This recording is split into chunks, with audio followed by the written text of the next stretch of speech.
इसी वीडियो में हम देखने वाले हैं जीव प्रक्रम के बारे में। और जीव प्रक्रम में जो पार्ट इम्पोर्टेंट हैं मैंने उसको रेड पेन से लिख लिया है और अंडरलाइन कर दिया है। 3-4 दिन पहले मैंने एक वीडियो डाली थी, उस पर काफ़ी अच्छे व्यू आए, तो उसके लिए थैंक यू। और उसी दौरान मैंने इस किताब को पढ़ा है और आपके लिए तैयार भी किया है। ठीक है, शायद इस पे इतना अच्छे व्यू नहीं आए तो कोई बात नहीं, ठीक है, लेकिन हम देख लेते हैं। जो लाइन मैंने अंडरलाइन किया, अगर उसको आप पढ़ लोगे और अच्छे से याद कर लोगे तो आपको एग्ज़ाम में काफ़ी ज़्यादा मदद मिलेगी। और पेज वाइज मैं इसको पढ़ूंगा, जैसे कट मार के, जैसे एक पेज पूरा कंप्लीट हो जाता है तो मैं कट कर दूंगा, तो नेक्स्ट पेज पे जैसे हम वीडियो को रोक दूंगा और उसके साथ साथ चला दूंगा। तो चलिए वीडियो को शुरू करते हैं। जीव प्रक्रम कैसे पता चलेगा, तो यहाँ से हम पढ़ लेते हैं। हम जीव सजीव, जीव का मतलब है सजीव जो जीवित हैं, और अजीव निर्जीव जो जीवित नहीं है, में कैसे अंतर स्पष्ट करते हैं। यदि हम कुत्ते को दौड़ते हुए देखते हैं और गाय को जुगाली करते हुए अथवा गली में एक इंसान को जोर से चीखते हुए देखते हैं तो हम समझ जाते हैं कि ये सजीव है। मतलब जो हम किसी को, जैसे गाय को देखते जुगाली करते हैं और इंसान को देखते हैं जोर से चीखते हुए, तो हमें पता चल जाता है कि ये सजीव है। यदि कुत्ता, गाय, इंसान सो रहे हैं तो कैसे पता चलेगा। मतलब ये बताने की, यहाँ पर बात चर्चा करने की इस लाइन में ये है कि जो हम, जैसे इंसान हैं, पेड़ पौधे हैं, अगर वो कुछ एक्टिविटीज़ करते हैं वो सजीव हैं, और जो एक्टिविटीज़ नहीं करते वो निर्जीव हैं। तो अगर उनमें कुछ इस प्रकार से उलटफेर हो जाता है, जैसे हम किसी को बोल दिया कि जैसे हम बातें कर रहे हैं तो हम सजीव हैं, अगर उस दौरान अगर हम सो जाते तो बातें नहीं कर रहे होते, ना कुछ एक्टिविटीज़ कर रहे होते, तो कैसे पता चलेगा कि हम सजीव हैं। तो उनके बारे में इधर उधर की बातें बनाकर बता रखा है। ठीक है, आप इसको पढ़ लेना, ये जो लाइन है यहाँ तक, तो काफ़ी अच्छा है, आपको समझ में आ जाए। समझ में आने की बात है ये, आप समझोगे। या फिर मैं थोड़ा सा और बता देता हूँ। पौधों के बारे में हम कैसे जानेंगे कि सजीव हैं, कि पौधे कैसे सजीव हैं। इसमें कुछ कहेंगे कि वे हरे दिखते हैं, तो जैसे वो हरे दिखते हैं तो उसके बारे में कह देते हैं कि वे हरे इसलिए सजीव हैं। लेकिन यहाँ पर बताया गया है कि उन पौधों के बारे में क्या कहेंगे जिनकी पत्तियां हरी न होकर अन्य रंग की, यानी पत्ती हरे रंग की नहीं है और किसी रंग की है, तो उसके बारे में हम क्या कह सकते हैं। वे समय के साथ वृद्धि करते हैं, अतः हम कह सकते हैं कि वे सजीव हैं। तो समय के साथ वृद्धि करती है, यानी कुछ एक्टिविटीज होती रहती हैं जो जीव होते हैं उनके साथ। तो कैसे पता चलेगा सजीव और निर्जीव के बारे में, तो कुछ एक्टिविटीज करेंगे या कुछ उनमें वृद्धि होगी तो हम उसको सजीव बोल सकते हैं। ठीक है, तो इसका आंसर हमें मिल सकता है। यहाँ पर एक क्वेश्चन बना सकता है, एग्जाम में आ सकता है कि कैसा पता चलेगा कि सजीव और निर्जीव के बारे में, कि कोई चीज़ सजीव है और कोई चीज़ निर्जीव है। ठीक है, यहाँ पर एक क्वेश्चन और बना रखा है मैंने, हमें कैसे पता चलेगा कि हम देख और उसके बारे में बात कर रहे हैं वह सजीव है। ठीक है, किसी को हम देख रहे हैं और उसके बारे में बात कर रहे हैं तो कैसे पता चलेगा कि वह सजीव है। ओके, तो मैंने आगे देखते हैं, आप इसके साथ साथ में पढ़ लेना। वास्तव में विषाणु के अंदर आणविक गति, जब तक वे किसी कोशिका को संक्रमित नहीं करते। तो यहाँ पर विषाणु के बारे में ये बोल रखा है कि विषाणु सजीव कि निर्जीव है। तो उसके बारे में वैज्ञानिक ये सोचते हैं कि कई बार इसको सजीव बता देते हैं, कई बार इसको निर्जीव बता देते हैं। तो किसी इस प्रकार के बारे में है ये, जब तक वे किसी कोशिका को संक्रमित नहीं करते, कि जब तक जो विषाणु है किसी को संक्रमित नहीं करते तब तक वो निर्जीव के समान माने जाते हैं। इस प्रकार से कुछ बातें हैं। ठीक है, इसी कारण यह विवाद विवाद होता है, जैसे एक दूसरे की बातों में, जैसे कुछ सही बात बताते फिर उसको गलत साबित करते, कई बार गलत साबित बात करते हैं तो सही साबित कर देते हैं। इस प्रकार से वास्तव में सजीव या निर्जीव, इसके बारे में अभी वैज्ञानिकों को नहीं पता ज़्यादा। ठीक है, सजीव की संरचना सुसंगठित होती है, उसके उत्तक हो सकते हैं, उत्तकों में कोशिकाएं होती हैं। तो सजीव की संरचना, जैसे सजीव कैसे बने होते हैं, तो सुसंगठित होते हैं और उत्तक होते हैं, उसमें उसके अंदर उत्तक होते हैं सजीव के बारे में। और उत्तक में कोशिकाएं होती हैं, कोशिकाएं भी बता दी उत्तक में। ठीक है, और आगे हम देखते हैं, सजीव के शरीर को मरम्मत तथा अनुरक्षण की आवश्यकता होती है। यानी सजीव जब कुछ भी हो जाता, चोट लग जाती है, कुछ इसकी मसल टूटती हैं, तो क्या होता है, उसमें मरम्मत की आवश्यकता होती है। यानी वो खाना खाता है, ठीक है, पोषण लेता है, तो उससे शरीर वापस दोबारा उसी कंडीशन में आ जाता है, ठीक, अच्छा हो जाता है। क्योंकि वैसे भी संरचनाएं अणुओं से बनी हैं, अतः उन्हें, तो यह हो गया हमारा पार्ट यहाँ तक, पहला पेज जो हमारा 88 पेज है। तो यह 110 पेज तक है, ठीक है, 88 से लेकर 10 पेज तक। आप जल्दी जल्दी करेंगे थोड़ा, ठीक है। तो 88 पेज हो गए थे, 89 पेज पे आ गए। जीव प्रक्रम क्या है, इसके बारे में। जीवों का अनुरक्षण कार्य निरंतर होना चाहिए। यह उस समय भी चलता रहता है जब वे कोई विशेष कार्य नहीं करते। जब हम सो रहे हों, कक्षा में बैठे हों, तो भी मतलब ये काम चलता रहता है कि जीवों के बारे में बता रखा है। वे सभी प्रक्रम जो सम्मिलित रूप से अनुरक्षण का कार्य करते हैं। यानी अनुरक्षण का क्या मतलब है, यानी किसी चीज को उसी मौजूदा स्थिति बनाए रखने की प्रक्रिया को अनुरक्षण कहते हैं। कि जैसे वह चीज थी, ठीक है, और वह कुछ बिगड़ जाती, कुछ और हो जाता है, तो उसका वैसे ही बनाए रखना को अनुरक्षण कहते हैं, जैव प्रक्रम कहलाते हैं। वे सभी प्रक्रम जो सम्मिलित रूप से अनुरक्षण का कार्य करते हैं, जैव प्रक्रम कहलाते हैं। यानी जैव प्रक्रम क्या है, तो यहाँ से आप इसका आंसर दे सकते हैं। आप क्वेश्चन आ जाता है एग्जाम में 2 नंबर का, जैव प्रक्रम किसे कहते हैं, या ज़्यादा कभी आ सकता है, ठीक है। यह ऊर्जा एकल जीव के शरीर से बाहर से आती है। इस ऊर्जा का स्रोत हमें भोजन, ऊर्जा कहाँ से मिलती है, भोजन से। शरीर के अंदर लेने के प्रक्रम को पोषण कहते हैं। तो शरीर के अंदर जब हम भोजन ले लेते हैं तो उसको क्या कहते हैं, पोषण कहते हैं। ओके, आगे चलते हैं, आगे देखते हैं। शरीर के बाहर से ऑक्सीजन को ग्रहण करना कोश की आवश्यकता के अनुसार खाद्य स्रोत के विघटन में उसका उपयोग श्वसन कहलाता है। श्वसन किसे कहते हैं, तो यहाँ से श्वसन के बारे में क्वेश्चन है, क्वेश्चन आ जाएगा एग्जाम में कि श्वसन किसे कहते हैं। तो यहाँ से दे देना, शरीर के बाहर से ऑक्सीजन को ग्रहण करना। जो शरीर के बाहर से ऑक्सीजन जो आती है उसको ग्रहण करना कोशिका होती है, ठीक है।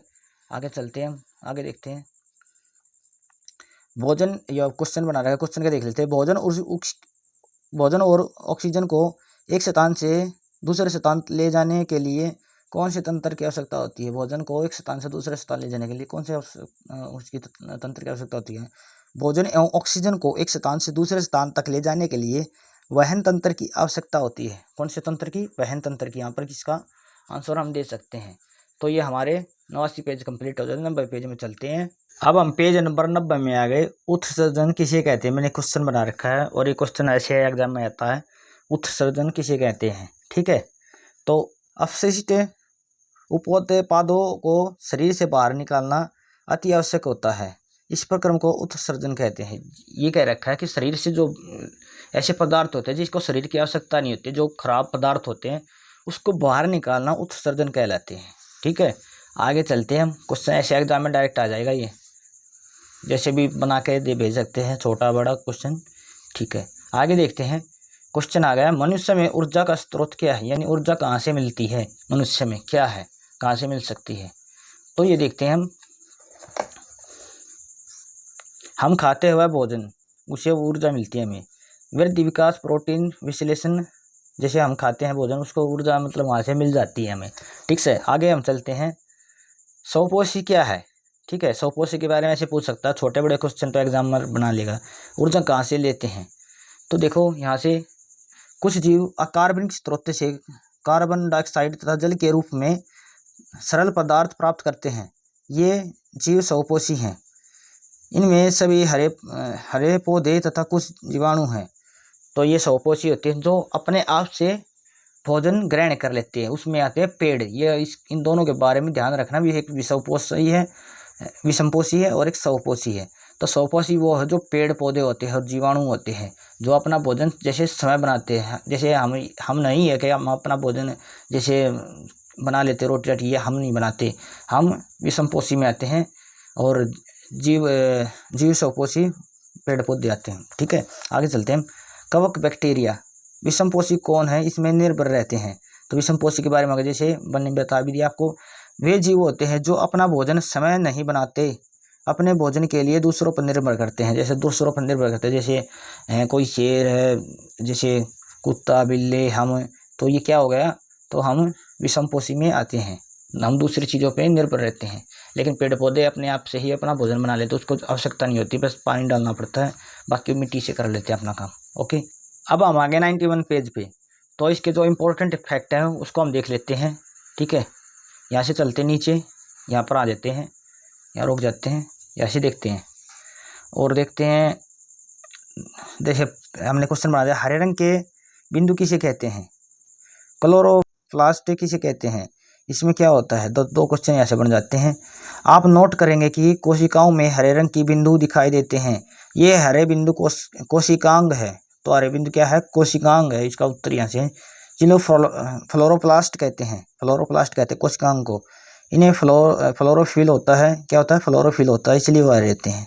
तो यहाँ से देख लेते हैं हम, इसके बारे में ये था। ठीक है, तो ये हमारे 91 पेज हो जाते हैं। अब हम आ गए 92 पेज पे। पौधे की एक पत्ती लेनी है, तो पौधे की पत्ती लेके उस पर जैसे कुछ डाल के, अल्कोहल डाल के, बिक्कर में डाल के, इस प्रकार से कुछ बना रखा है। इसको आप पढ़ लेना। ये बहुत लंबा प्रोसीजर है, लेकिन थोड़ा आसान है। मैंने जो रेड पेन से आपको बना के दे रखा है। तो आगे हम चलते हैं।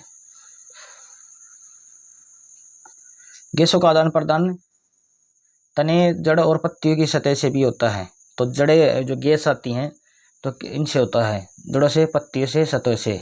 ठीक है, रंध्रों से पर्याप्त मात्रा में जल की भी हानि होती है। जो पत्तियों में जो छिद्र होते हैं उनसे जल निकल जाता है। ठीक है, इसमें देखते हैं हम, छिद्रों का खुलना और बंद होना कोशिकाओं का एक कार्य है। द्वार कोशिकाओं में जब जल अंदर तो वह फूल जाती हैं, अंदर जब जल रहता तो उनको फूल जाती है और अंदर की छिद्र खुल जाता है। इस तरह जब द्वार कोशिकाएं सिकुड़ती है तो छिद्र बंद हो जाता है। तो ये क्या है, पौधे और उनकी पत्तियों कैसे काम करती है उसके बारे में क्वेश्चन आ जाए तो यहाँ से आप इसका आंसर दे सकते हो, इसके बारे में यहाँ से। ठीक है, और यहाँ से हमारा 92 पेज कंप्लीट हो जाते हैं। अब 93 पेज के बारे में देख लेते हैं। ये ऐसे ही बना रखे हैं, इसको भी आप पढ़ लेना। और नीचे चलते हैं। स्वपोषी अपनी ऊर्जा आवश्यकता की पूर्ति कैसे करते हैं। इन्हें भी अपने शरीर की निर्माण के लिए कच्ची सामग्री की आवश्यकता, स्थलीय पौधे प्रकाश संश्लेषण के लिए आवश्यक जल की पूर्ति जड़ों द्वारा मिट्टी उपस्थित जल में अवशोषण से करते हैं। नाइट्रोजन, फास्फोरस, लोहा, मैग्नीशियम सरीखे अन्य पदार्थ भी मिट्टी से लिए जाते हैं। नाइट्रोजन आवश्यकता तत्व है, मतलब जो क्या है, फास्फोरस है, नाइट्रोजन है, मैग्नीशियम है, तो जो कुछ है, जैसे हम पेड़ पौधे तो वहाँ से ले लेते हैं। तो आगे हम देखते हैं विषमपोषी पोषण।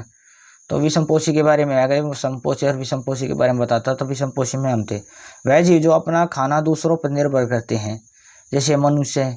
उदाहरण बता दे, जब आपको समझ में आएगा, कुत्ता, शेर, मच्छर, फफूंद। फफूंद का नाम आ सकता है कि समपोषी, विषमपोषी, एक नंबर क्वेश्चन पूछ सकते हैं यहाँ पर। ये पेड़ों की तरह समपोषी नहीं है, क्योंकि पेड़ पौधों में क्लोरोफिल होता है और पेड़ समपोषी में आता है। बाकी जो जीव होते हैं वह विषमपोषी होते हैं, दूसरे जीव या पौधों के आश्रित होते हैं, जैसे पौधों के खाते हैं या फिर कुछ मतलब फल है तो उसमें होता है। तो अब हम देख लेते हैं 94 पेज के बारे में। ठीक है, तो ये यहाँ से देख लेते हैं। विभिन्न जीवों में पाचन तंत्र विभिन्न है, यानी जो अलग अलग जीव हैं उनके पाचन तंत्र अलग अलग हैं। एक कोशीय जीवों में भोजन संपूर्ण सतह से लिया जाता है। एक कोशीय जो जीव होते हैं उनमें भोजन संपूर्ण है, पूरे शरीर से भोजन लिया जाता है। तो मनुष्य में पोषण, आहार नाल मूल रूप से मुंह से गुद्दा विस्तृत एक लंबी नलिका है। ठीक है, तो ये है लंबी नलिका आहार नाल की। ये 94 पेज हो गए। तो अब हम देखते हैं 95 पेज के बारे में। 95 पेज आ गया हमारा लाला रस। जब हम अपनी पसंद का कोई पदार्थ खाते हैं हमारे मुंह में पानी आ जाता है। यह वास्तव में केवल जल नहीं है, कि यह सिर्फ जल नहीं होता जो मुंह में पानी आता है। लाला ग्रंथि से निकलने वाला एक रस है जिसे लाला रस या लार कहते हैं। इसे हम जैसे पूछ सकता है एग्जाम में, लाला रस किसे कहते हैं, तो ये मुंह से आता है। और क्या है, लाला रस मतलब इसको कहते हैं, या लार भी हम इसे कहते हैं। ठीक से, तो ये ग्रंथि से आता है लाला रस की। आगे हम देख लेते हैं।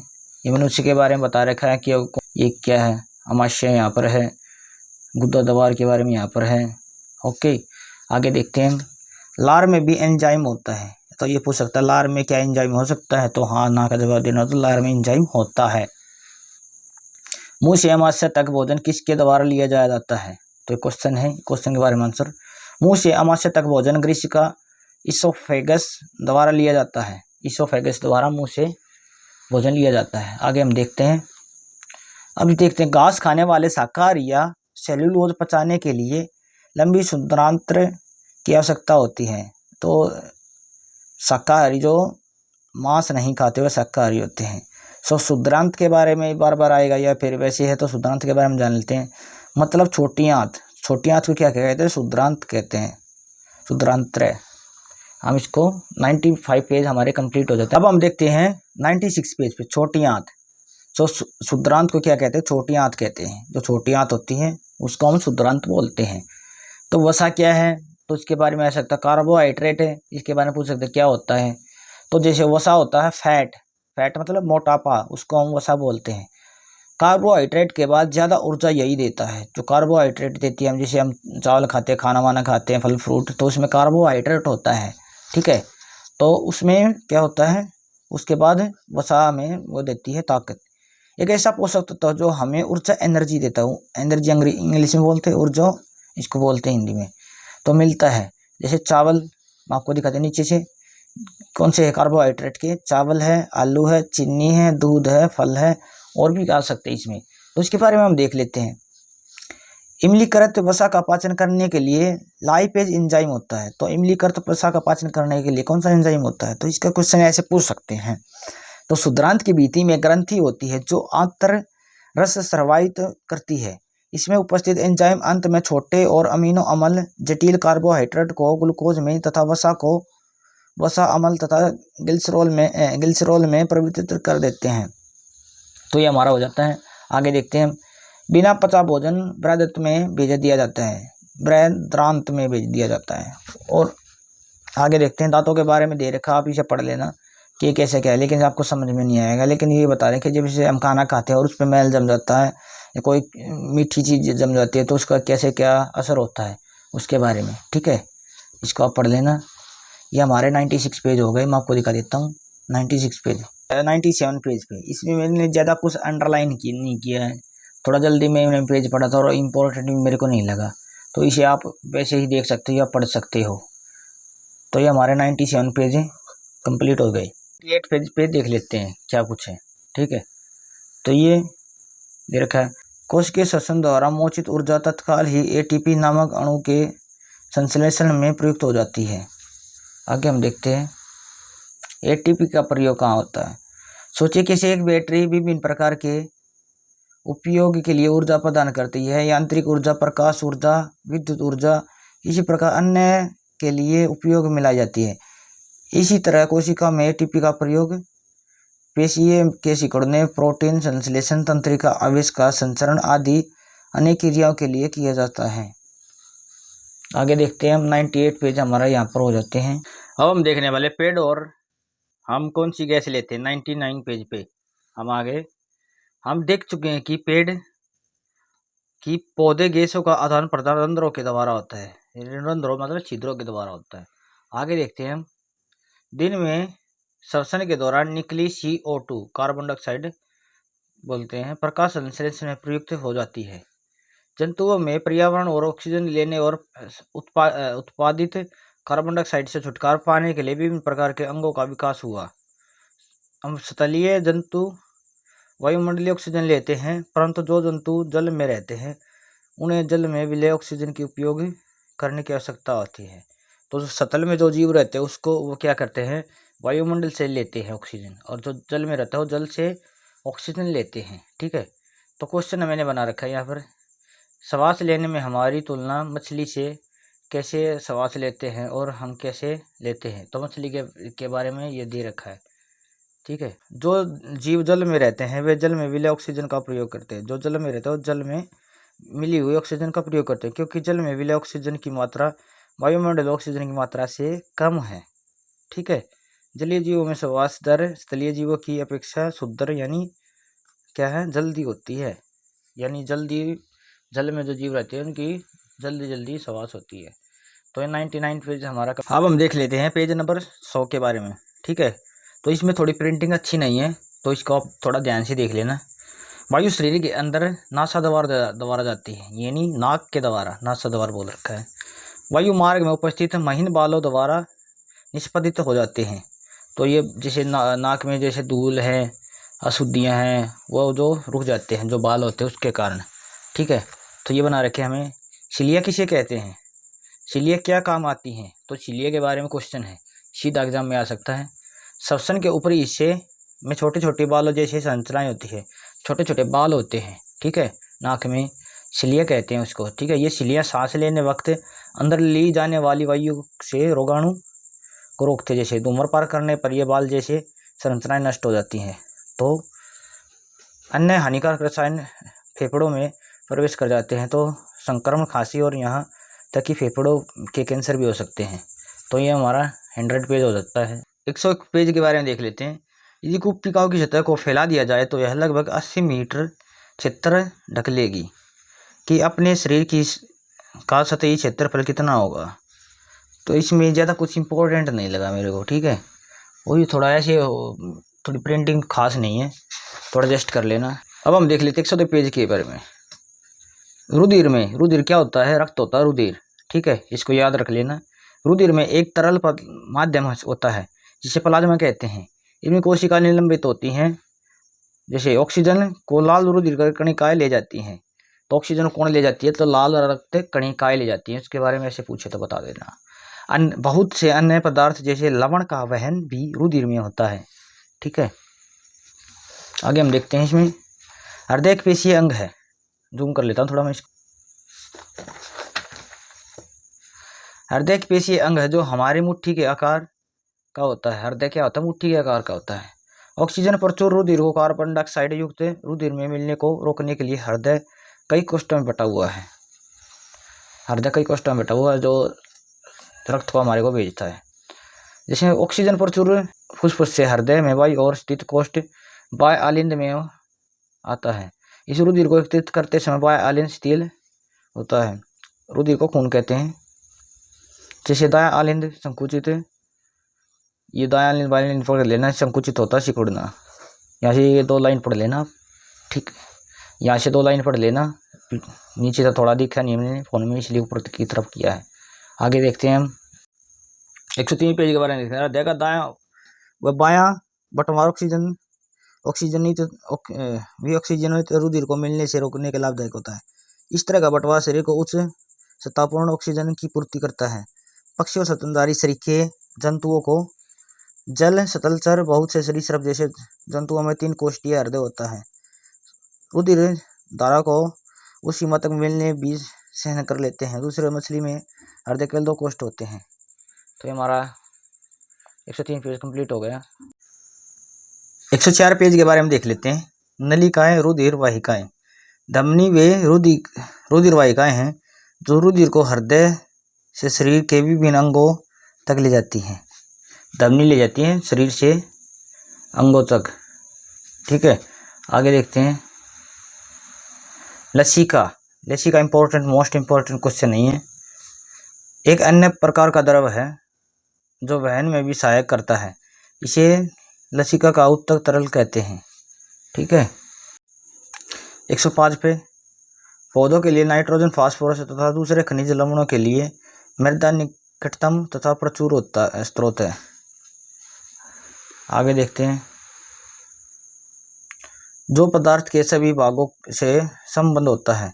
जड़ों की कोशिकाएं मृदा के संपर्क में हैं तथा वे सक्रिय रूप से आयन प्राप्त करते हैं। जल अनवरण गति से जड़ में जाइलम होता है, पेड़ों में जाइलम होता है, ठीक से। आगे चलते हैं पेज नंबर 106 के बारे में देख लेते हैं। वर्षोत्सर्जन क्या होता है?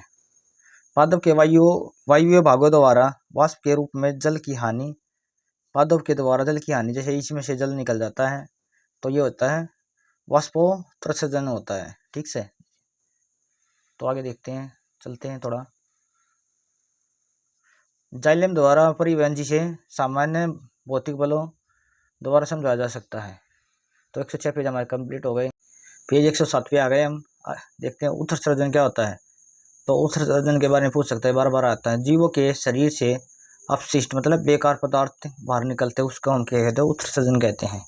हम चर्चा कर चुके हैं कि जीव प्रकाश संश्लेषण तथा श्वसन की जनित वन्य गैसों के द्वारा छुटकारा पाते हैं। तो इसके बारे में तो बात हो ही गई थी, इसको आप पढ़ लेना अगर नहीं समझ में आया था थोड़ा। मानव के उत्सर्जन तंत्र एक चौड़ वक्र मूत्रवाहिनी मूत्राशय मूत्रमार्ग होता है। जैसे इसमें से क्या निकलता है? हमारा अपशिष्ट पदार्थ निकलता है। 107 हो गया, आगे चलते हैं। पेज नंबर 108 पे आ गए हम, ठीक है। यहाँ से 108 लिख देता हूँ। इसमें हम देख लेते हैं, जैसे पेड़ के बारे में दे रखा है। यहाँ पर ये डायलिसिस होता है, जैसे मेडिकल में जाओगे तो जैसे किसी का खून फिल्टर अच्छे से नहीं होता तो वहाँ पर डायलिसिस होता है, जिसमें नली लगा देते हैं। कहीं पर आप किसी से पूछ लेना घर वालों से डायलिसिस कहते हैं, उसे हिंदी में अपॉन कहते हैं, जैसे हम इसमें पढ़ते हैं। 108 पेज हमारे कंप्लीट हो गए। पेज नंबर 109 के बारे में देख लेते हैं। यहाँ पर दे रखा है, ऐसे व्यक्ति को अंगदान दिया जा सकता है जिसका कोई अंग ठीक कार्य न कर रहा हो। यह दान परिवार की सहमति से द्वारा दिया जाता है। उत्तक दान में दानदाता की उम्र व लिंग अनुपात या ये मायने नहीं रखते, ठीक है।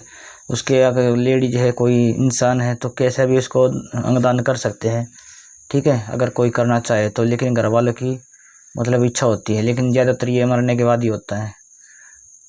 पादुआ की कुछ अपशिष्ट पदार्थों को अपने आसपास की मृदाओं से उत्सर्जित करते हैं।